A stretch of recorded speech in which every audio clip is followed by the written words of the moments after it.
And that brings us to our In Focus, which is when Modi meets Biden during his first ever state visit to the United States. And to discuss that, we have with us Dileep Sinha, former Indian ambassador and former permanent representative of India to the UN in Geneva, and former and in fact Professor Harsh Pant. He is a distinguished fellow with the ORF and a very frequent panelist here on DD India. In fact, both of them are very frequent. Pleasure to have the two of you here on DD India. Appreciate your patience, gentlemen. Ambassador Sinha, the first thing that comes to mind when you talk about when Modi meets Biden is their personal chemistry. Do you think that they will really hit the right notes from the word go? Well, yes, this relationship has been growing over the past year or so, and they met recently at the G7 meeting in Japan.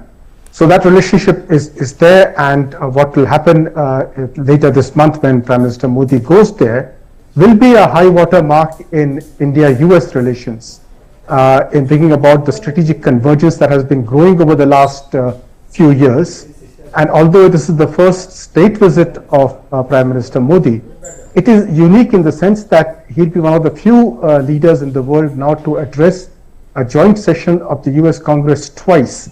Very few leaders have had this honor, and this being conferred on our Prime Minister is a great honor for him, as well as for it reflects the strength of our relationship that has grown from strength to strength over the years. Right. Professor Pant, I'll come to you now. Earlier I was speaking to a US representative as a businessman. What is it that he would like to see? And he spoke about, having more H-1B visas for the Indian Americans, or should I say for the Indians who would want to go to the United States and work there as professionals or as business persons. What do you think is that one thing which is the most important to your mind as a deliverable or outcome from this visit? Well, I think in some ways technology and technology cooperation has become the driver in this relationship, and it should be the driver of this relationship, because the way global balance of power is changing, technology is becoming the most important determinant, and this is a technology that this is the technology question that spans across domains. So whether you are talking of economic dimensions, you were talking of fourth industrial revolution before, or whether you talk of defense today, I think technology encompasses a range of issues which perhaps should be should accelerate the relationship forward. And gradually India and the US have put building blocks in place. For example, we had in January the Initiative on Critical and Emerging Technologies that was signed, and then we had seen on defense the last week's visit by US Secretary of Defense, the signing of the roadmap for defense cooperation. So I think that initial challenge, or the past challenge that the two countries faced in technology sharing,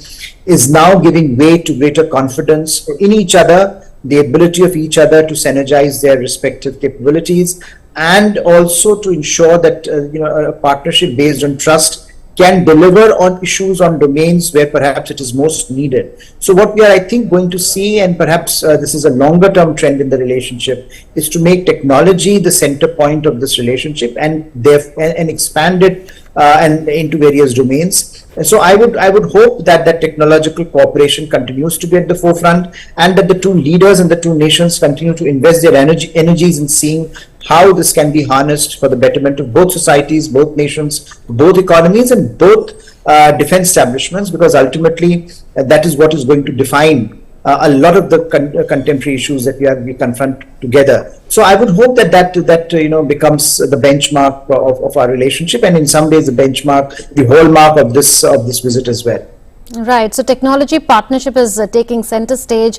Ambassador Sinha, do you agree with that? Also, what are your expectations in terms of defense, industrial, infrastructure related cooperation? There are a lot of reports that are doing the rounds, none of which have been confirmed officially by either side, on how there could be Predator drones deal, how there could be the manufacturing in India of a General Electric's 414 engine, which would be used in Mark III fighters here in India, which is of course going to lead the lines as far as the Indian Air Force is concerned in the years to come by replacing the MiG-21 fighters. So what do you think about the overall technological cooperation, including defense industrial cooperation, as an outcome from this visit?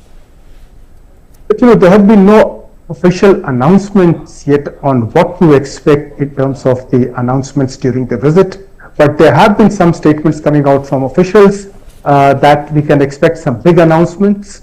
And some kind of an indication of this is available from the two important visits that took place from the US to India in the recent few days.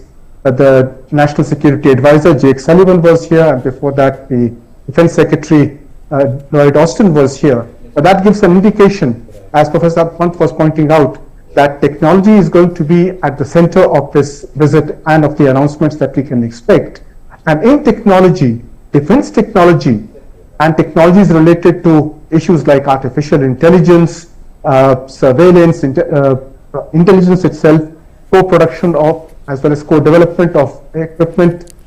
These can be expected to be part of the announcements that we can expect, because both the visits that took place from the US to India in the recent last few days were in connection with preparations for the Prime Minister's visit to the US.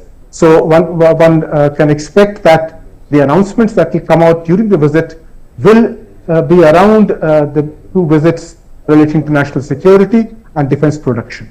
Right. Before I let the two of you go, one last question to Professor Harsh Pant. How do you look at Antony Blinken's visit to China just days ahead of PM Modi's arrival in the United States from a strategic perspective?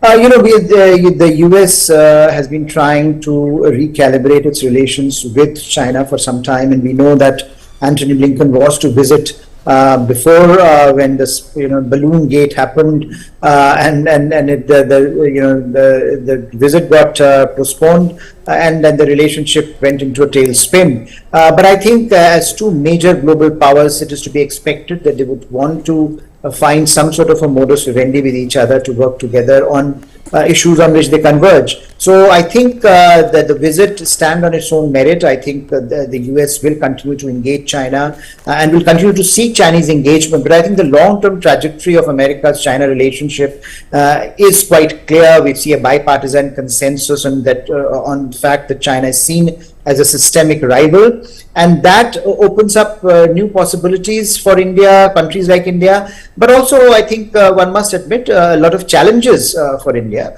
which I think India has so far deftly navigated. But going forward, I think US-China relationship, India and many other countries around the world will be carefully watching not only this visit, but how this visit reconfigures this very important relationship, and how in response to that, other relationships will have to be recalibrated. But I think this was a visit that was supposed to happen long back, and the fact that it is happening today, maybe we will see some temperatures between the two sides cooling, but it's unlikely that the long-term trajectory will be affected by this one visit.